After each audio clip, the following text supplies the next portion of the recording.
हम लोग पढ़ने वाले हैं नॉन हिंदी कक्षा 8 हिंदी पाठ 16 का क्षमा। इस पाठ में हम लोग पढ़ेंगे क्षमा के बारे में। इस पाठ जो आधारित है बाल मजदूरी पे आधारित है। तो इसमें दिया गया है कि बाल मजदूरी की निरंतरता को उभारने वाली कहानी क्षमा में क्षमा हमें बाल श्रमिकों के प्रति संवेदनशील बनाती है। बाल अधिकारों की अवधारणा समकालीन विमर्श का महत्वपूर्ण गद्य है। कहानी इसके प्रति भी हमें जागरूक बनाती है। तो देखिए कहता है गली के नुक्कड़ पर बिना नाम की एक चालू और अस्थायी होटल था। मतलब गली के एक नुक्कड़ पे बिना नाम की, मतलब ऐसा होटल था जिसमें कोई नाम नहीं था, और अस्थायी होटल था। अस्थायी होटल मतलब हो गया कि दिन भर चलाओ और सांझ में उस होटल को अपने घर लेकर के चले जाओ, ऐसा होटल था। टूटी सी टेबल पर चाय बनाने के लिए भट्टी के साथ लगा लाल पंखा। मतलब एक वहाँ होटल में जो एक टेबल था टूटी हुई थी, जो एक दीवार से टिका करके उसको रखा था वहाँ पे होटल के पास चाय बनाने के लिए। फिर चाय बनाने के लिए भट्टी के साथ लाल पंखा रखा था। मतलब उस टूटी सी टेबल जो था, जो कि दीवार के पास रखा हुआ था होटल में वहाँ नुक्कड़ पे, तो उस टूटी हुई टेबल पर चाय बनाने के लिए भट्टी के साथ एक लाल पंखा भी था। पास ही दीवार से सटे एक टेबल पर 8-10 लीटर दूध से भरा एल्युमिनियम का भगोना और चाय। मतलब दीवार से सटे जो टेबल था, टेबल टूटी हुई था इसलिए उसको दीवार से टिका कर रखा था, मतलब वहाँ पे होटल वाला ने। और उस मतलब टेबल पे जो था 8-10 लीटर दूध से भरा एल्युमिनियम का भगोना था और चाय। शक्कर के डिब्बे थे, एक छीका जिसमें 8-10 गिलास रखे हैं। मतलब उस टेबल पे, जो टूटी हुई टेबल है उस होटल का, उस पे जो है ना, मतलब चाय बनाने के लिए भट्टी के साथ लाल पंखा भी है, और वो टेबल जो है दीवार से टिक करके वहाँ टिका करके रखा है। और उस टेबल पर 10 लीटर दूध से भरा एल्युमिनियम का एक भगोना और चाय है। फिर उस पे एक शक्कर का डिब्बा भी रखा है, और उस पर जो है एक छीका है जिसमें 8-10 गिलास रखे हैं।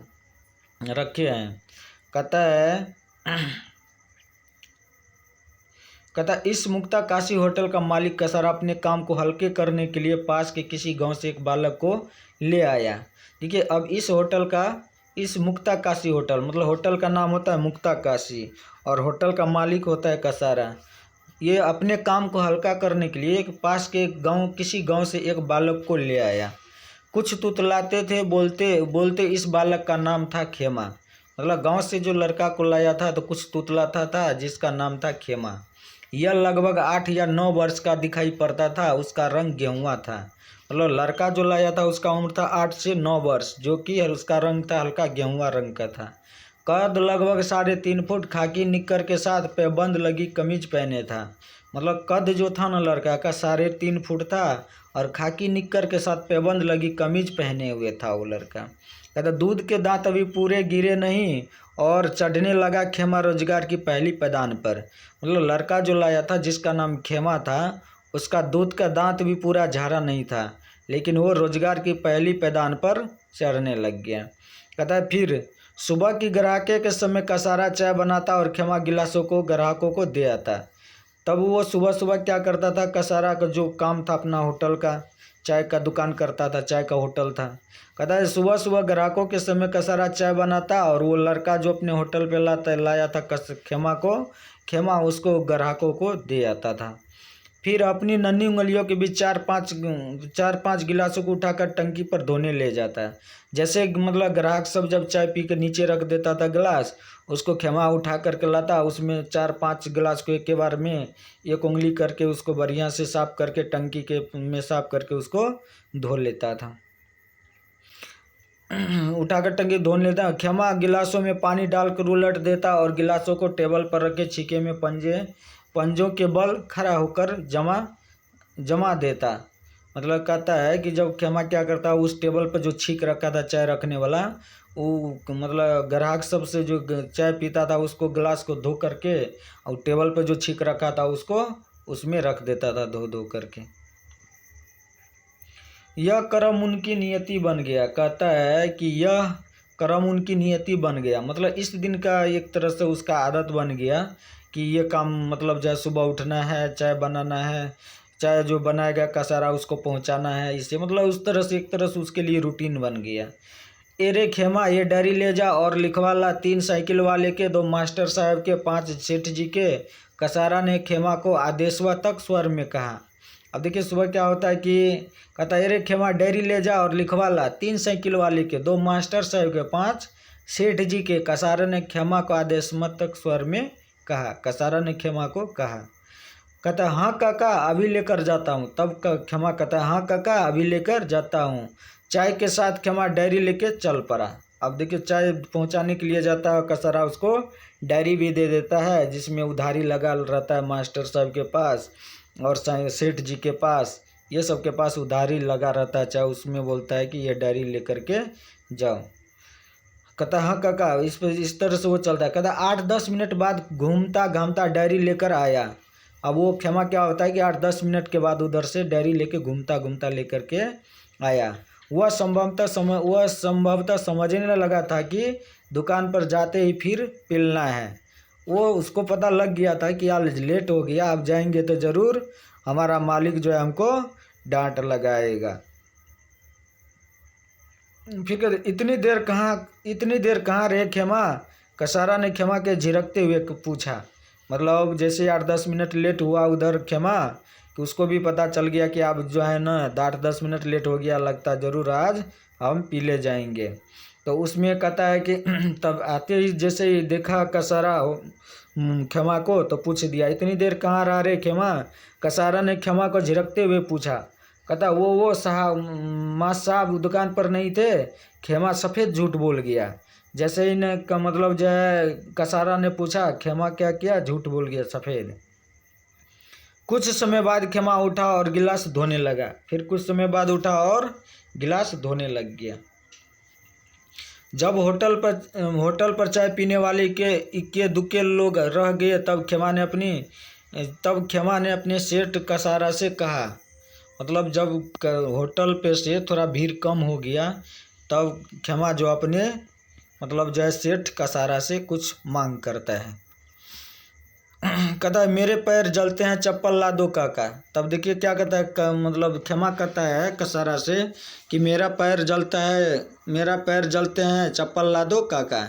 कहता अभी रख दूंगा चप्पल सिर पर, चल अपना काम कर, बड़ा आया है चप्पल पहनने वाला। देखिए कसारा क्या कहता है, अभी रख दूंगा चप्पल सिर पर, चल अपना काम कर, बड़ा आया है चप्पल पहनने वाला। खेमा निराश हो गया। अप्रैल का महीना था, धूप गहराने लगी थी। नंगे पैर खेमा इधर कलुहल के बैल की तरह घूमता रहता। मतलब वो जो है ना, जैसे मार्च अप्रैल के समय होता है तो इतना गर्मी रहता है कि पैर मतलब जलने लग जाता है ज़मीन से। तो उस समय भी क्या होता है कि खेमा जब काम करता है ना होटल पे, तो कस्टमर को, ग्राहक सबको जो देता है चाय देने के लिए, तो उसका पैर जलने लगता है। और जब पैर जलने लगता है तो चप्पल का मांग करता है कसारा से।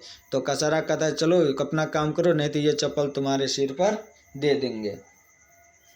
तो इस तरह करता है। और नंगे पैर का मतलब जो है, नंगे पैर खेमा इधर उधर बैल की तरह घूमता रहता है। कहता जूठे गिलास धोने जाता तो पहले अपने पैर धोता। मतलब जूठे गिलास धोने के लिए जाता तो पहले अपने पैर धोता। शायद जलते पैरों पर पानी गिरने से खेमा को क्षणिक तसल्ली तो मिलती थी। काम निपटा कर कसारा रोटी खाने बैठा। जैसे ही काम निपट गया तो कसारा ने रोटी खाने बैठा। 2 रोटी प्याज और चटनी लेकर खाने लगा। अब कसारा क्या है, 2 रोटी प्याज और चटनी लेकर खाने लगा। खेमा भी इसी टो में था कि अब खाना मिल जाए। अब खाना भी मतलब खेमा भी इसी टो में था कि हमको भी अब लगता है खाना मिल जाएगा। इस बीच 8-10 लोगों बेंचों पर आ बैठे। जब मतलब कसारा जब खा रहा था तो खेमा को भी थोड़ा आस जगह कि चलिए अब हमको भी थोड़ा खाना मिल जाएगा। लेकिन इस बीच क्या होता है, 8-10 कस्टमर का एक आ जाता है। कसारा हाथ धोकर चाय बनाने लगा। खेमा का उतरा चेहरा देखा नहीं जाता था। खेमा ग्राहकों को चाय देता, अब पानी पिलाता और ग्राहकों के आदेश पर बीड़ी सिगरेट भी ले आता था। मतलब जैसे भी कोई ग्राहक आता था उसके दुकान पर तो खेमा क्या करता, ग्राहकों को चाय देता और पानी पिलाता और ग्राहकों के आदेश पर उसको बीड़ी सिगरेट भी ले आता था। रोजाना चाय पीने वाले ग्राहक खेमा को भद्दी गालियाँ पुकारते थे और खेमा डरा सामा मुस्कुराता हुआ अपने काम में लगा रहता। मतलब जो रोज़ कस्टमर रोज़ आते थे कि कसारा के होटल पे, वो खेमा को कभी कभी गाली भी दे देता था, तो खेमा डरा सामा सा रहता था और मुस्कुरा कर अपने काम में, मतलब हंस कर अपने काम में लगा रहता। हाँ, कनखियों से अपने नियमित ग्राहकों पर एक दो बार नज़र जरूर डाल लेता था क्योंकि उनसे जान पहचान हो गई थी। अब ज़्यादा दिन जो कस्टमर जो भी ग्राहक रेगुलर आता था तब कसारा को, मतलब खेमा को भी कस्टमर चिन्हने लग गया था और खेमा भी उसको पहचानने लग गया था। तो कहता है, एरे खेमा कहकर रोटी की तरफ इशारा करके कसारा पास के बरामदे में दोपहर को झपकी लेने लगा। मतलब जो है रोटी जो बच गया था वहाँ पे 8-10 कस्टमर आ गया था, तब वो क्या होता है कि खेमा की तरफ इशारा करते हुए कहता है, अरे रे खेमा, और इसके बाद जो है वो मतलब थोड़ा झपकी लेने लग गया, मतलब वहाँ पे थोड़ा सोने लग गया कसारा ने। खेमा ने भी अपना पेट भरा, उसको भी थकान के मारे नींद आने लगी। अब खेमा भी वहाँ पर क्या होता है, खा लेता है, जैसे ही खाता है तो थकान के कारण उसको भी नींद आने लग जाता है।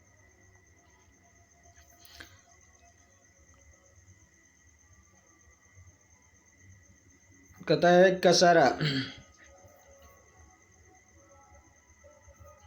कसारा के सोते भला खेमा कैसे आराम कर सकता था। मतलब कसारा को सोते भला खेमा कैसे आराम कर सकता था। गर्म हवा सहता, थकान का मारा खेमा बैठे बैठे झपकियाँ ले लेता। कभी सिर पास की दीवार से टकरा जाता तो वह मुंह की लार हथेली से साफ करके बैठ उठता और कसारे की तरफ देखता। मतलब कभी कभी क्या होता था कि जैसे उसको भी, तो कसारा सोते भला खेमा कैसे आराम कर सकता था। गर्म हवा से आता, थकान दूर बैठता, कभी सिर दीवार से टकरा जाता तो मुंह की लार हथेली से साफ करके उठ बैठता और कसारा की तरफ देखता।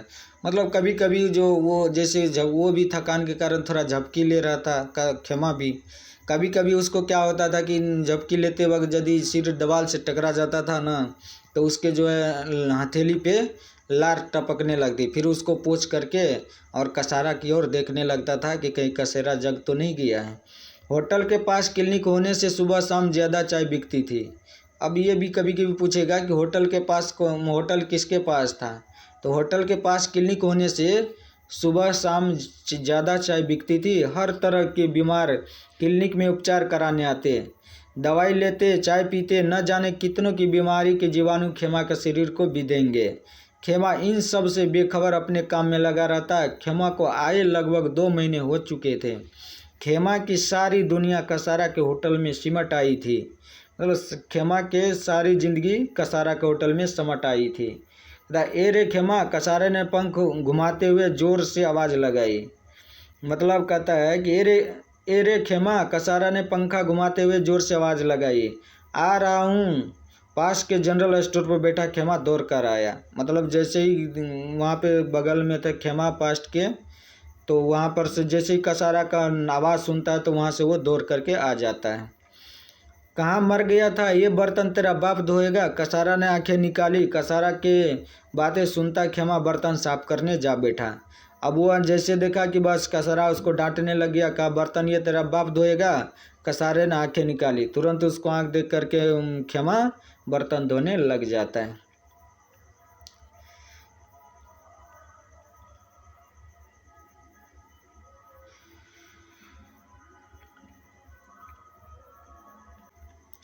कहता एरे खेमा, पहले यहाँ आके चाय जनरल स्टोर पर दे आ। कसारा ने नाटकीय क्रोध में कहा। जा रहा हूँ, खेमा ने शांत स्वर में कहा। शाम होते होते बर्तनों की सफाई नहीं हुई, इस कारण खेमा की पिटाई हो गई। अब देखिए क्या होता है कि शाम होते होते जो है ना, कसारा का बर्तनों की सफाई नहीं हुई तो कसारा ने खेमा को पिटाई कर दी। खेमा बाल्टी लेकर हैंडपंप पर गया और जैसे तैसे पानी की बाल्टी ले आया। संभवतः कसारा का खौफ खेमा में उत्तेजना भर देता था। मतलब कभी कभी खेमा जो है ना काम नहीं भी करना चाहते थे, लेकिन कसारा के ये खौफ देख करके जो है ना वो मतलब उत्तेजित उसको कर देता था काम करने में। खौफ से बालक स्थिर होकर बैठा रहता है, परंतु क्षमा तो कसारा के खौफ के आगे मशीन की तरह दौड़ता रहता है। कहता है खौफ से बालक स्थिर होकर बैठा रहता है, परंतु क्षमा के तो कसारा के खौफ के आगे मशीन की तरह दौड़ता रहता है। जैसे बच्चा सब होता है ना, बच्चा सब को एक बार डरा देगा तो ठाम पर से हिलेगा नहीं, लेकिन वही क्षमा है जो मतलब कसारा के डर से वो पूरा मशीन की तरह दौड़ता रहता है। कहता है रात होने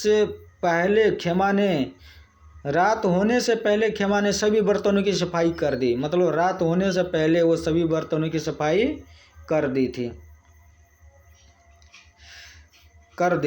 कसारा और क्षमा ने खाना खाया। कुछ देर बाद दोनों ने अपने अपने बिस्तर पर लेट गए। फिर क्या होता है कि रात मतलब होने से पहले वो सब बर्तन सफाई कर देता है। फिर कसारा और क्या होता है, दोनों घर जाता है और शाम मतलब रात को दोनों खाना खाता है और दोनों अपने अपने बिस्तर पे लेट गए। कसारा जाग रहा था, परंतु क्षमा को सोते ही नींद आ गई। अब कसारा सो रहा था, लेकिन जैसे ही दिन भर तो क्षमा काम करते रहता था इधर उधर। एक छोटा सा 8-9 साल का लड़का होता है, तो उसको क्या होता है कि थका रहता है, उसको तुरंत नींद आ जाता है। अगले दिन सुबह से क्षमा फिर अपने काम में लग गया। उसके लिए कुछ भी नया नहीं रहा। अब फिर उसको क्या हो गया कि अब अगले दिन उसको कहना नहीं पड़ता था और वो अपने काम पे लग जाता था, क्योंकि उसके लिए अब कुछ नया नहीं रहा। 2 दिन से मैं क्षमा का जीवन क्रम देख रहा था। लेखक कह रहा है कि मैं 2 दिन से क्षमा का जीवन क्रम देख रहा था। इस तरह शोषण न जाने कितने क्षमा जैसे इस देश में है, जो बचपन से कच्ची टहनी से स्थूल जड़ बन जाते हैं, न जाने क्यों। जानकारी करने पर मुझे पता चला कि क्षमा के माता पिता ने बच्चों के भरण पोषण के दायित्व से मुक्त होने के लिए अपने 4 बेटों को इसी तरह से बेच दिया है। जब लेखक को पता चला, लेखक जब देख रहा था कि 2 दिन से इसी तरह क्रम देख रहा था, तो लेखक को लगा कि इस तरह से शोषण न जाने क्षमा जैसे इस देश में है जो बचपन में ही कच्ची टहनी से स्थूल बन जाते हैं, न जाने क्यों। जानकारी करने पर मुझे पता चला कि क्षमा के माता पिता ने भरण पोषण के दायित्व से मुक्त होने के लिए अपने 4 बेटों को इसी तरह से बेच दिया है। अब देखिए, क्षमा के जो नहीं पिता, क्षमा 4 भाई था, चारों को क्षमा ने अपने भरण पोषण नहीं उठा पाता था, तो गरीबी के कारण वो बेच दिया था होटलों में। क्षमा भाइयों में सबसे छोटा था, मतलब क्षमा जो 4 भाई में सबसे छोटा भाई था क्षमा। मैंने सोचा क्षमा को कुछ समय अपने पास रखकर स्कूल में दाखिला दिलवा दूंगा। लेखक कहता है कि मैं सोच रहा हूँ कि क्षमा को अपने पास कुछ समय रख करके किसी स्कूल में दाखिला दिलवा दूंगा।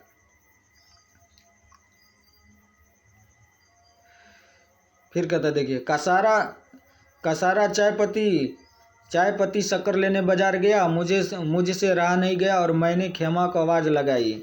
अब देखिए, लेखक वहाँ पहुँचता है तो देख रहा होता है लेखक क्षमा कैसे काम करता है। तब तक कसारा होटल पे नहीं होता है, तो वहाँ पर लेखक जब जाता है तो लेखक क्या होता है कि उसको कहता है कसारा गया था बाजार, चाय पत्ती और शक्कर लेने बाजार गया था। और क्या हो गया कि वहाँ पर सिर्फ क्षमा जो अकेले रहता है। तब जा कर के वहाँ पर क्या होता है कि लेखक पहुँच जाता है। तो लेखक कहता मुझसे रहा नहीं गया और मैंने क्षमा को आवाज़ लगाई। क्षमा टेबल पर गीला कपड़ा घुमाता छोड़ मेरे पास आ खड़ा हुआ। मतलब टेबल जो साफ कर रहा था क्षमा, वो उसको क्या कर रहा था, मतलब उसको कपड़ा को छोड़ दिया और आकर के लेखक के पास खड़ा हो गया। कहता क्यों क्षमा, तेरे सेठ जी कितने रुपये देते हैं, मैंने उत्सुकता से पूछा।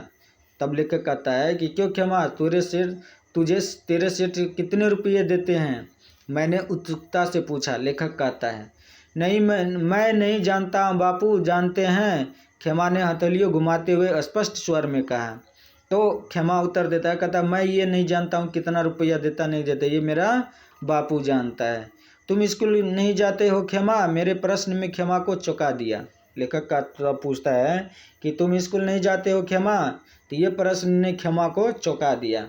मेरी तो पढ़ने की इच्छा है पर बापू स्कूल नहीं भेजते, कहते कहते क्षमा मेरे सामने बैठ गया। तो देखिए क्या कहता है, जब पूछता है लेखक कि स्कूल नहीं जाते हैं, तो क्षमा को ये आश्चर्य लग गया। तो क्षमा कहता है कि मेरी तो पढ़ने की इच्छा है पर बापू स्कूल नहीं भेजते, कहते कहते क्षमा मेरे सामने बैठ गया। मतलब क्षमा ये इतना कहते कहते लेखक के सामने जाकर बैठ गया। कहता तू तेरे सेठ के पास खुश है, मैंने पूछा। क्षमा निरुत्तर रहा। तब जो है लेखक कहता है खेमा से कि तुम अपने सेठ के पास खुश है? तो लेखक पूछता है मैंने पूछा। खेमा निरुत्तर रहा, मतलब खेमा कोई तरह का उत्तर नहीं देता है। कहता मेरे साथ चलेगा? मैंने दृढ़ता से कहा। लेखक कहता है मैंने दृढ़ता से खेमा से कहा कि मेरे साथ चलेगा, क्या काम करना पड़ेगा? नन्ही जान से मुझे कहता नन्ही जान ने मुझे निरुत्तर कर दिया। अब खेमा कहता है, जैसे लेखक उसको कहता है कि मेरे साथ चलेगा, तो वो क्या होता है कि खेमा कहता है कि आपके साथ जाएंगे तो मुझे क्या काम करना पड़ेगा? तो लेखक ने ये सुन करके जो है ना कोई उत्तर नहीं देता है, निरुत्तर कर दिया। स्कूल जाना, पढ़ाई करना, मेरे साथ रहना, मैंने प्यार से कहा। तब लेखक कहता है कि तुझे कुछ नहीं करना, स्कूल जाना, पढ़ाई करना, मेरे साथ रहना, मैंने प्यार से कहा। लेखक ने उसको खेमा को प्यार से कहा। उसके चेहरे से प्रसन्नता झलकने लगी। जैसे ही लेखक के मुंह से यह बात सुना खेमा, तो उसके चेहरे से प्रसन्नता झलकने लगी। मैंने 2-3 दिन छानबीन करके खेमा के गांव पता लगाया और उसके पिता से मिलने गांव पहुंचा। अब क्या होता है कि जैसे ही खेमा के सारा मतलब जो है वहाँ पे कसारा होटल पे भेंट होता है लेखक को, तब लेखक क्या होता है उसको पूछता है और उसके बाद उसको माता पिता का पता लगाने के लिए खोजबीन करके खेमा के गांव पहुंच जाता है लेखक उसके पिताजी से मिलने के लिए। उसका पिता टूटी फूटी झोंपड़ी के बाहर खाट पर बैठा था। जैसे ही लेखक उसके गांव पहुंचता है तो उसके पिताजी जो था, खेमा के पिताजी, एक झोंपड़ी के बाहर खाट पर बैठा हुआ था। थका सा शरीर, उदास चेहरा, मतलब उसके पिताजी, खेमा के पिताजी जो था एकदम से थका हुआ उदास चेहरा लेकर के बैठा हुआ था खाट पे झोपड़ी में के बाहर। मुझे देखकर उठा और हाथ जोड़कर भय मिश्रित आश्चर्य से देखने लगा। जैसे ही लेखक पहुंचता है खेमा के पिता के यहाँ, खेमा के गांव, खेमा के पिता के पास, तो उसके पिताजी उसको हाथ जोड़ करके भय मिश्रित आश्चर्य से देखने लगा। कहता है आप? खेमा के पिता ने पूछा, मतलब उससे पूछता है आप? खेमा के पिता ने पूछा। कहता मैं अध्यापक हूँ, खेमा को जानता हूँ, मैंने कहा। तब कहता है मैं अध्यापक हूँ, खेमा को जानता हूँ, मैंने कहा। वो एक होटल पर है साहब, खेमा के पिता ने दीर्घ श्वास छोड़ते हुए कहा। तब खेमा के पिता कहता है वो एक होटल पर है साहब, मतलब एक लंबा सांस को छोड़ते हुए कहता है खेमा के पिताजी। कहता मुझे मालूम है, मैं चाहता हूँ कि खेमा को पढ़ाऊँ, उसे अच्छे इंसान बनाऊँ, इसलिए खेमा को लेने आया हूँ, मैंने सहजता से कहा। मतलब वहाँ जो अध्यापक पहुँचता है तो खेमा के पिताजी से बात करता है कि खेमा को हम अपने पास रखेंगे, उसको पढ़ाने के लिए अपने अच्छा एक आदमी बनाएंगे। तो कहता है लेने आया सहजता से। खेमा के पिता की आंखें भर आई। ये बात सुन करके खेमा के पिता के आंखें भर आई। निश्चय उसके मन में अपने बच्चे के प्रति अनुराग उमड़ पड़ा था। मतलब निश्चय उसके मन में, उसके खेमा के पिता के मन में अपने बच्चे खेमा के प्रति अनुराग उमड़ पड़ा था। ठीक है, पर कसारा को उसके रुपये लौटाने पड़ेंगे, खेमा के पिता ने बोला। तो खेमा के पिता ने अध्यापक से कहता है ठीक है, आप जो है खेमा को ले जा सकते हैं, लेकिन खेमा को जो कसारा से जो कुछ रुपया लिए हैं तो उसको तो रुपया लौटाना पड़ेगा, तब जाके खेमा को कसारा छोड़ेगा। मैंने व्यवस्था कर दूंगा, मैंने सहजता से कहा। मैं व्यवस्था कर दूंगा, मैंने सहजता से कहा। अध्यापक कहते मैं उसका व्यवस्था कर दूंगा, आप उसके लिए निश्चिंत रहिए।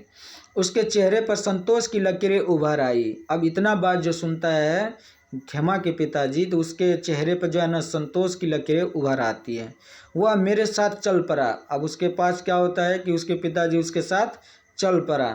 खेमा ग्राहकों को चाय गिलास दे रहा था। खेमा के पिता ने कसारे किससे बात की और लगभग आधा घंटे बाद खेमा मेरे पास था। मतलब जब तक वहाँ पर कसारा और खेमा के पिता बातचीत कर रहे थे तब तक जो है खेमा अध्यापक के पास में था।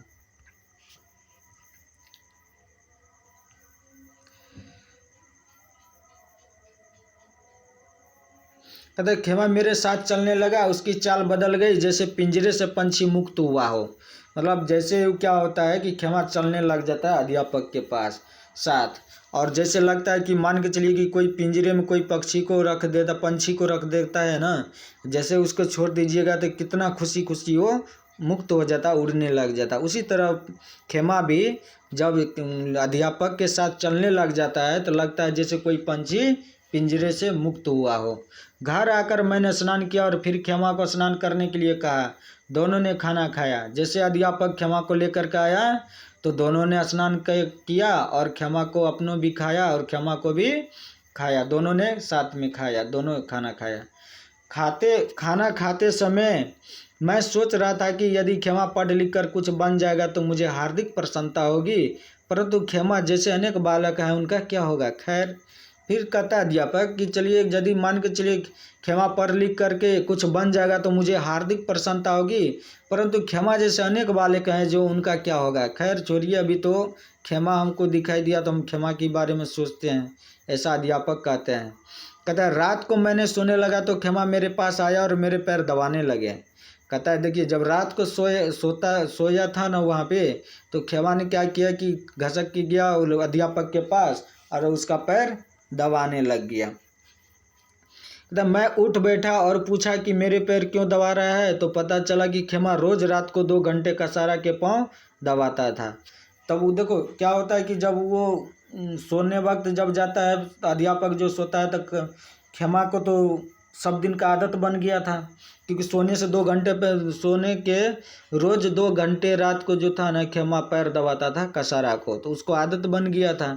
इसलिए लेखक भी को क्या हो गया, जब सोने के लिए गया ये दोनों अध्यापक और कसारा ये खेमा, तो रात में उठ करके आया और उसको पैर दबाने लग गया। तो अध्यापक को आश्चर्य लगा, बोला कि नहीं ये तुम क्या कर रहा है। तो कहता है कि तो पता चला कि खेमा रोज रात को 2 घंटे कसारा के पाँव दबाता था। मेरी आंखें भर आई। ये बात सुन करके आंखें भर आती हैं। कहता मैंने प्यार से खेमा के सिर पर हाथ फेरा। मैंने उसे बिस्तर पर सो जाने के लिए कहा। कच्ची नींद में सोया खेमा करीब 2 घंटे बाद बरबराने लगा। आया सेठ जी। संभवतः कसारा की आवाज़ अर्ध निंद्रावस्था में खेमा को सुनाई दी। ए रे खेमा, मतलब खेमा जब सोता है ना तो इस तरह से उसको सपना में, जिस तरह से दिन भर काम करता है आदमी तो रात को जो सोता है तो सपना उसी तरह से होता है। उसी तरह ये मतलब निंद्रा अर्ध निंद्रा अवस्था में खेमा को सुनाई दी ए रे खेमा। इस तरह से ये बाल आधारित खेमा की पाठ यहाँ पे समाप्त होता है। वीडियो वॉच करने के लिए आप लोगों को बहुत बहुत धन्यवाद।